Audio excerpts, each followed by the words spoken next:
Hello and welcome back to Northworthy Sagas and Stories. I'm your host, Groggy, son of Magnar, and I'm here with Egil Thorson, warrior, trader, storyteller. And this is episode 2 of our vlog, which is going to be published every Sunday. So if you like vlogs, then please subscribe to the channel, click the subscribe button, and also the notification bell. Thank you. Now, first of all, we'd like to talk about last week's vlog. So I got a bit of paper I'm working from. So what do you think of the results of last week's vlog? I was very impressed. Yeah, same here. I'm always glad to hear from people. They've suggested comments. They're largely happy with it and given us a few ideas. Oh, very happy. I mean, we've had no dislikes, which is brilliant.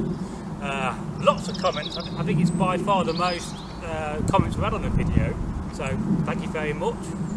And yeah, we're going to carry on with this series, see where it goes. Yeah. I'm enjoying it, so great. And I hope you've enjoyed the first vlog so far.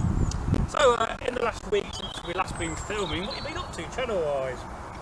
Channel-wise, I've been reading books, just carrying on with life in general, to be honest.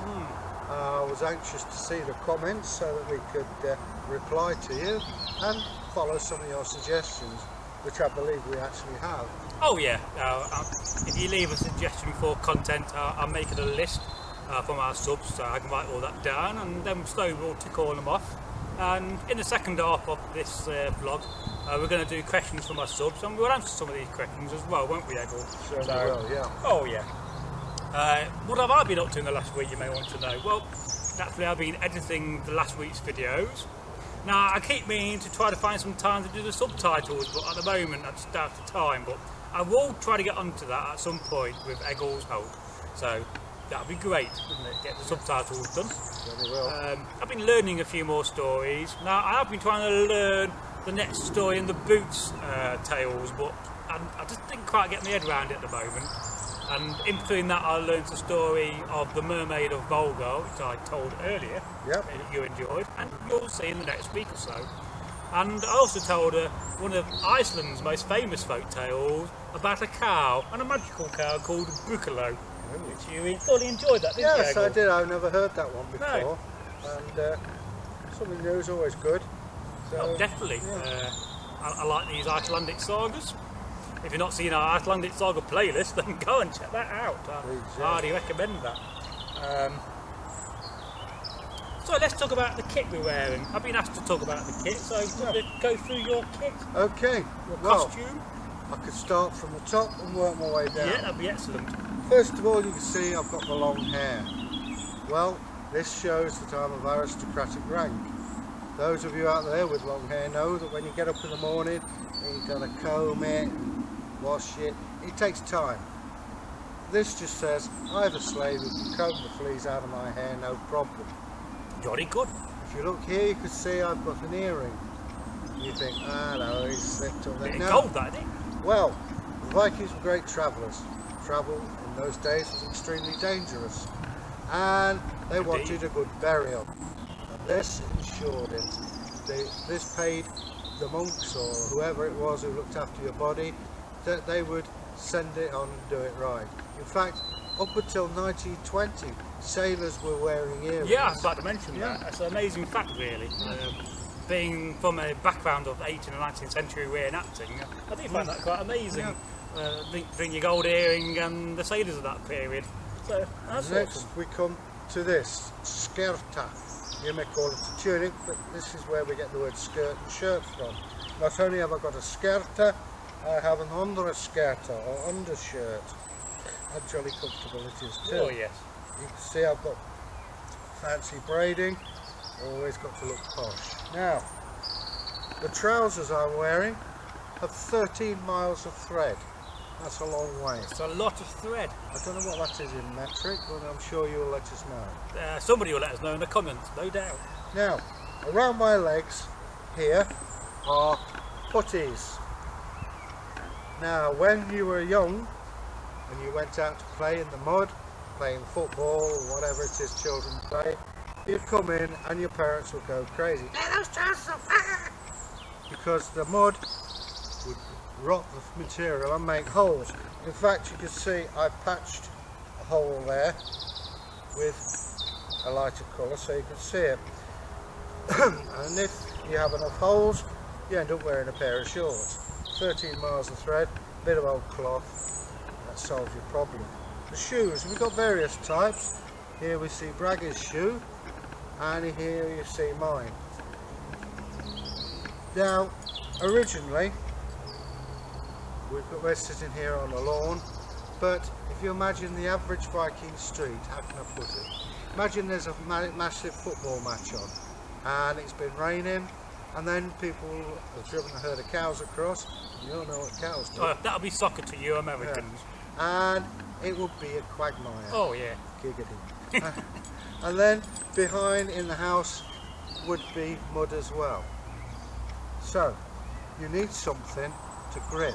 You now, do? We've got hard soles on because of modern day. Are you all studded? No. No.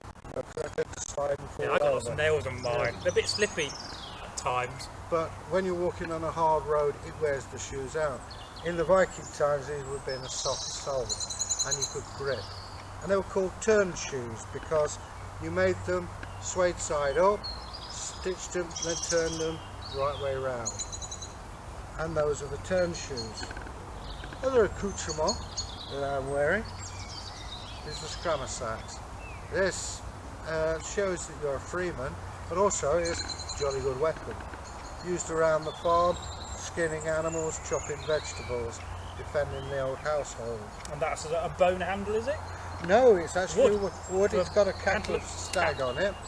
And this is the axe. Now, yes, we can use it to go bong on people's heads, but this is more a survival tool. Oh yes. Now definitely. picture, if you will, you're out in the wilds. There's no hotels, there's no houses, and it's coming on for night. What are you going to do? Well, out comes the axe. You look for a silver birch tree because there's a lot of good things from that. Oh yeah. Chop it down, make a lean-to. Definitely alcohol. Oh yes, you could drain the sap off. Very nice. Yeah, and you can make birch bark containers to hold Yeah. water. You make your lean-to. In other words, this keeps you alive. I like to call it the Swiss Army knife of the Viking world. I don't think the birch in the UK's bark is thick enough to make containers out of. No, it's better It's than that. more of a northern thing, isn't it really? The bark's thicker in the north. Also, of course, a sword. Now, this is a pretty useful weapon. Blade, cross guard, and the pommel. The pommel in close quarters, Oh yeah. but it's actually made to balance the sword, make it controllable. But it's more than anything in a battle, it's practically useless. But what it is saying is, look, I'm a wealthy man, don't kill me, I'm worth ransoming. Definitely. Because with a 9-foot spear, I know who's going to win. Oh yeah. But you have to be of a certain social class to have a sword, and it's rather like me having a top-of-the-line Ferrari stuck to the side, and mine's only a pretty basic suit. Frank's got a fine collection of I do swords. have a fine collection of swords, yes. Around my neck, hello, Woodstock again, we have beads. The He wasn't there. Thor's hammer and the two ravens, thought and memory. But the beads, this is a sign of my wealth. Every bead is a rich man's wage for a week. Oh yeah. Yeah. So you can see I'm pretty wealthy. He is guy. wealthy. Yeah. And the colour of the tunics. Braggy's actually worth more than I am, but he doesn't go into it like some No. people we know. Oh yeah. No names, no backdrop. So, that is basically the Viking outfit that every good Viking of fashion taste I have a wears. slightly different axe. I have a bearded axe. This is a combat axe. And they call it the bearded axe simply because of this bit here. It would have been more of a point. These are also great woodworking tools. So this is Viking one of my name. favourite combat axes I've got. And I've got a few of them. It's called the Skegox, meaning bearded axe, which I already told you. And I'm also carrying a scram satch with a Norwegian style handle. So one of my other favourite. That's jolly nice. It's a jolly nice one. What's the other one? The other one is my favourite combat scram satch. It's great for holding against a spear shaft. Yeah. I killed many a Norman and sacked him with that. Tell you what, We could do a session like this on the weapons. Well, we will do. If you'd like to see some fighting videos of us doing combat, and perhaps we can think of some way of overdubbing it afterwards with a voiceover perhaps or something, then we could sort that. That's no problem. Please let us know in the comments if you'd like to see us do some combat and beat each other up. The Viking style. Cheers. Yeah. God, hitting an old man. Yeah, I'll let you win. So, anyway, so let's have a look where we are on the vlog. What else we want to talk about? Oh, drinking vessels. Oh. We are going to do a video on drinking vessels and the different types. At the moment I'm using a pottery one. It's quite a nice Anglo-Saxon piece. I've had that some years now. Used to be his. Yeah. Funny how kit goes around and comes around. So, That's jolly nice. very good for water. And yeah, we will do a video on drinking vessels, because as you've seen in our videos, we have quite a few of them. Oh yeah, and they're definitely handy when you want to drink. Would you like a drink? Alright, thank you. And if you have any more ideas for content, please leave it in a comment. I will answer your comments, and I will write down any ideas for content you want us to deliver in the future. It's really great when people leave their comments. We've had such a response, and we thank you all. We can't promise to get to every single one on camera, but we're not forgotten. Oh no, I mean it's amazing. I mean, there's so many people out there. I mean, do you know how many people use YouTube a month? No? 1.8 billion active members, and I find that amazing. I really do. I mean, that's nearly 2/7 of the planet. You know? Yeah. So there's a whole world out there. In fact, there's 9 worlds, but we'll go into that another time. And well, we'll be back in a minute with the next part of this vlog, where we'll be reading comments, and I have a few more questions about the channel for you to ask as well. So we'll be back in a minute. Bye. Oh, good. One thing you didn't have in the Viking age is idiots with motorbikes. I know.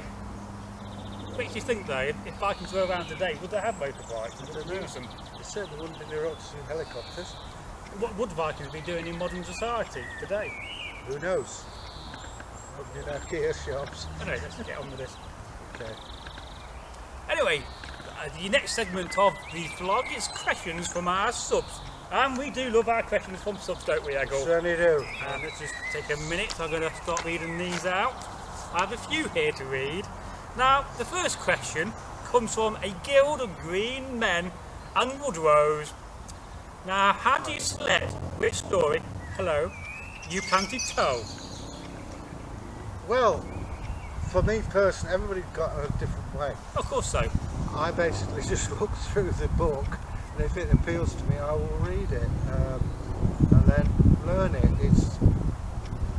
I don't know, that's just the way I operate. It's probably terribly wrong. There you go. No, but I don't think there's a right or wrong way to learn a story and to find which story you're going to plan to tell.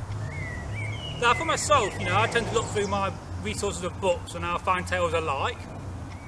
That's a key point to telling a story. You've got to like the tale. Yeah. And then I'll write some keynotes of the tale so I can learn it. And generally that's how I do it. I'm generally choosing shorter tales at the moment because they're the easy ones to tell. Well, yeah, it's a matter of context So as well. that's how I plan to tell and select the stories I tell. You do tend to put your own slant on things. Well, I think you have to. You have to make your stories your own. You know. You actually read them in the original. These and that. I mean, it'd be a bit boring if I just read it from a book. Yeah. And then you got the copyright issue with that. Whereas if you make it your own, it's your own story, and you're practicing being creative. And also, as we're based in Derbyshire, we tend, I tend to put Derbyshire accents on people. It's just the accents I grew up with. A guild of green men and woodrows also asks, what do you do to prepare for a performance? Prepare for performance. Prepare for a performance.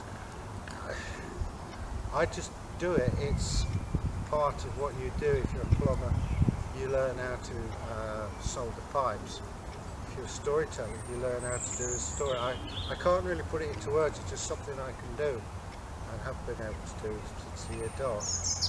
Don't ask me to add anything on. Well, I often prepare for a story, and I guess my first bit of preparation would be if I'm driving to go and pick Eggle up, I might just practice a few lines like hello, good day, good day, to get my voice going. And then I might mentally visualise myself telling the story in my mind, especially at night when I'm trying to sleep. I might go through the story. So if I'm telling the story next day, I'll often prepare by practicing telling my mind and visualising that story. So that's how I prepare. Yeah. You know, we've all got our own way. Everybody's got their own way, and I mean, as I say, it's just something. The way I do it is, I just do it. It sounds arrogant. Yeah. They also ask, how did you become interested in Norse mythology and northern folklore? No, I'm laughing. I shouldn't really. When I was 8 years old, I was horrible. I made Dennis the Menace look like Julie Andrews. And I was in class at primary school, and I'd literally got this kid's head. I was punching him. Oh, right. And the teacher was just carrying on. That shows you how bad it was. And they were telling us it was actually the death of Balder. Oh, right. And she started telling, and I literally threw this kid to the ground. And I just looked and was mesmerised. But the irony is, when I went to university, I did the Anglo-Saxons and the Normans, and that was the 1 year they didn't do the Vikings. Oh. Which is a bit sad when you consider I was at York. Well, for me, you know, I was brought up a Christian, but I always became interested when I was a teenager with paganism, and I always had this thing about the Norse, especially coming from a place, Derby, where, you know, the Vikings were here. So I was very aware of my own town's history, and then through, I guess, religion point of view, I became very interested in Norse mythology and Norse religion as my ancestors. So that's how I became interested in Norse mythology. And I got more into it through reenacting after I kind of packed up doing 19th century reenacting. I wanted to kind of fulfil my dream and prove to myself that I could be a Viking warrior on the battlefield. And we did that, you know, we've done that, we've been there, we've got the chainmail shirt, you know. So that's how I got interested in Norse mythology. I've always collected books on the subjects, and I've always collected books from a young age on folk tales. They also asked, how did you get into storytelling? Well, for me, I guess I've always been a storyteller. I mean, you know, words are like telling stories. We always tell stories from a young age. And also being British, we like a joke, so a joke is in many ways a story. And when you get into reenacting, you're telling the public stories all the time about what you're doing and why you're there, who you're portraying. So that's how I became interested in stories. What about you, Eggle? Well, I started when I was doing schools, going around schools dressed as a Viking. There's nothing like a good story to settle excited children down at the end of the day, and also excited adults, because let's face it, adults get us just as a bit leery as children. Oh, yes. And I found that I enjoyed it. I had listened to other people's storytelling, and I thought, well, if they can do it, I can do it. Oh, yeah. And I just enjoy telling stories.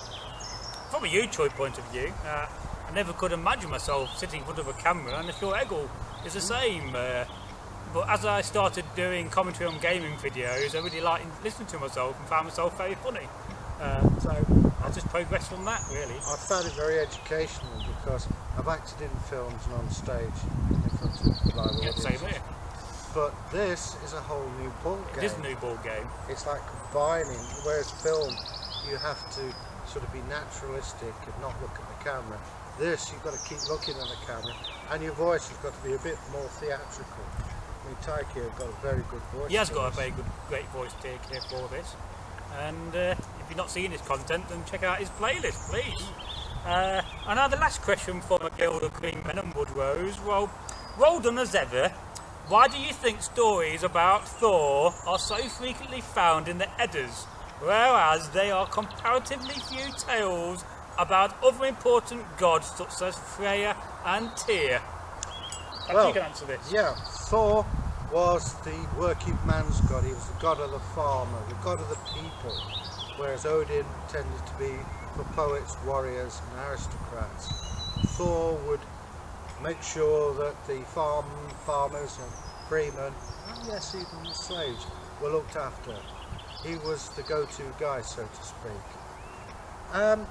Stories of Freya and Tyr. Well, we haven't got every single saga that's ever been written about. It's a shame that. Yeah, I mean, also a lot of stories and manuscripts were destroyed at the time of the Reformation. Henry VIII just let his guys go straight through the monasteries. Yeah. And there was actually found a Saxon manuscript as part of a book lining. I remember that. There's only a little part of it, but it tells you just how much we've probably lost. So, Hell of a lot. Yeah, we might find some more. Who knows? What they need to do is invent a time machine and go back and get them. Yeah, But that's another story. So that's very interesting, and I think that would make a great subject for a video on its own. So perhaps we may address that in a longer video for you, Gilda Greenmen and Woodrose. Anyway, we have another question from another sub, Robert Napier. Hi Rob. Still telling fireside stories, Eggle. Good to see you, better to hear. Well, me and Rob go back a long, long way. He's a good Viking, Elric. A stout friend. And hope to be friends again for a long, long time. Oh yeah. Hello Rob. Hi Rob. All the best, mate. Thank you for the comment on the channel. Keep them coming. Now we have a question here from Cheetah, one of our fantastic, brilliant subs. As well as you all are. All our subs are brilliant. And if you're not subscribed, you're still brilliant. Anyway, getting close to 300 subs. Yes, we are. Hopefully there's a special coming out soon. Yeah, well, perhaps I can answer this one. Yes, there is a special. It's already been uploaded. Just got to publish it, of course. When I get to about 304, 305 subs, I'll publish that. And this is Eggle's first story told on the channel, so look out for that in the future. So we have a question from Magpie 5678. Yay! My comment was read. And I just read that one too, so thank you for that comment. Keep sending them, we'll keep reading them. Would you guys cover, they asked, the voyages of Eric the Red and Leif Erikson about the discovery of Greenland and Newfoundland? Yeah, well, that's not a problem. Yeah, no doubt we'll do there's that. the Vinland ideas, and we'll cover those, yeah. Yeah, we'll do that either in a series, a mini-series, or individual videos. But yeah, I've written that down, we will cover that. Watch this space.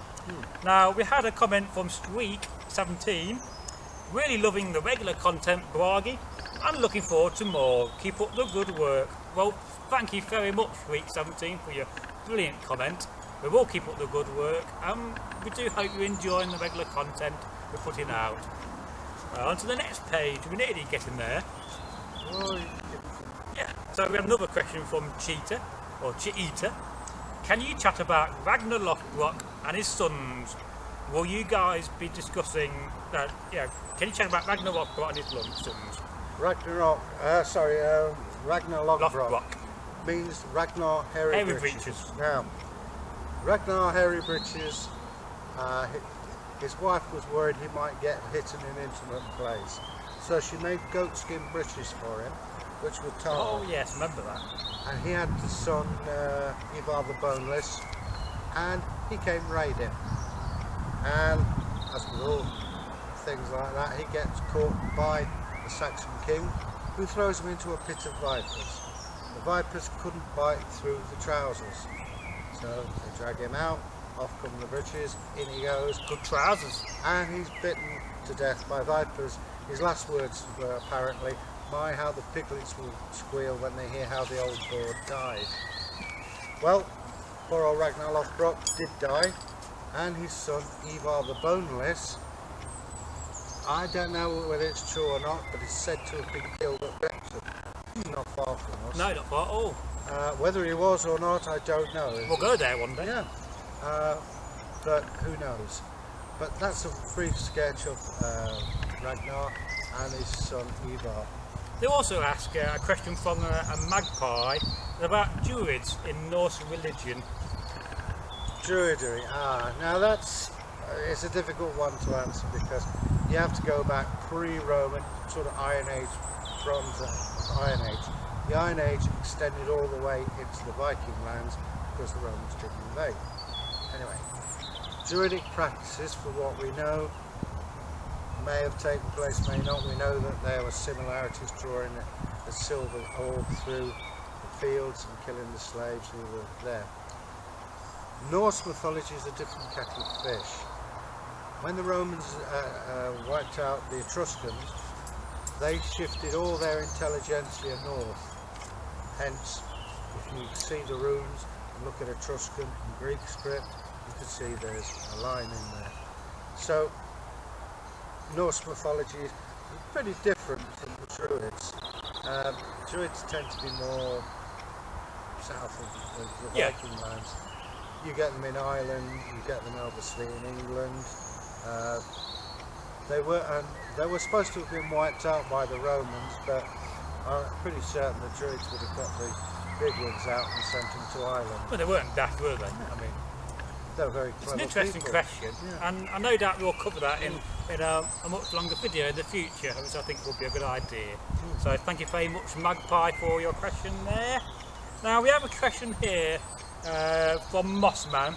I think you could do a cameraman to show your items better, but a good video as always. Now, if we show you items in the video, would you like to see at the end of the video some close-up video footage of them and us talking about them behind the camera scenes? I could very easily do that. Please let me know if you would like to see that at the end of our vlogs.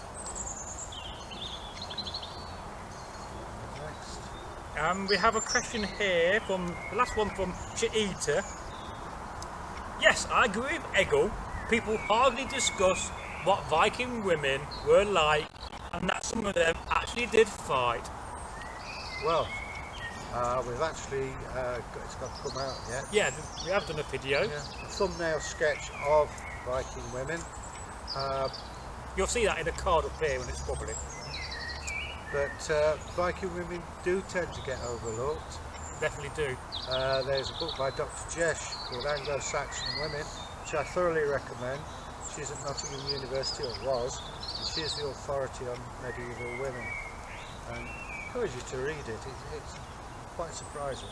Oh, excellent. So, and no doubt we'll be covering more aspects of the lives of Viking women and women in the Dark Ages in the future, as we do believe this is a very, there's not a lot of information out there on the internet, so let's put some more out, and we'll sort that for you. And if anybody has any information of women in the Dark Ages, let us know.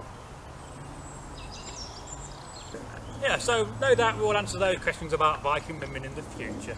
Now, just to finish off this vlog, I have a couple of questions I'd like to ask you. I've got to look at my notes to remind myself. Give you a bit of an update on the channel. I am still working at the moment on finding a woman's storyteller for the channel. So, and I believe Eggle's also looking out. So we're not forgot about that idea of having a lady storyteller, and I do hope to have one in the future. And I'm also working on having another friend of mine, another Viking, or my ex-Viking bodyguard, to come on the channel and tell us a couple of stories from Finland, as he is half Finnish. So that would be also excellent. So there's a couple of updates on the channel. I'd like to ask, what do our subs think about us retelling some of the content that Tyrkir has told? For instance, how would you feel if Eggle here was to retell the story of Ragnarok? Would that be okay with you guys? So I'd like to know that. I'd also like to know and find out, what are your thoughts on memes or funny sketches? Would you like to see now and again, once in a blue moon, an occasional funny sketch from us? Because being British, we do have a sense of humour, and now and again I get these crazy ideas for these quick sketches, and I don't know whether we should do them for the channel or not. So I'd just like to know your thoughts on that. Would you like to see some memes, some funny sketches? They'll be short, a minute, so let us know on that. I think that'll be, what do you think about that? Well, give it a go. If people want that, that's what we give them. Yeah. Well, and that's basically the vlog over for this episode, vlog 2. Now, if you have enjoyed this vlog, please share it with your friends. We are new to vlogging, so this is only our second episode. Yeah. I never would have thought in my life I would have done a video log, a vlog. So that's brilliant. And we'll see you next Sunday on episode number 3. So, was hail, good health to all those that watch. And don't forget to subscribe, if not subscribe, to click the notification bell and to share the videos. Thank you. Good health. Was hail. And it's a good night from me. And a good night from him. Good night.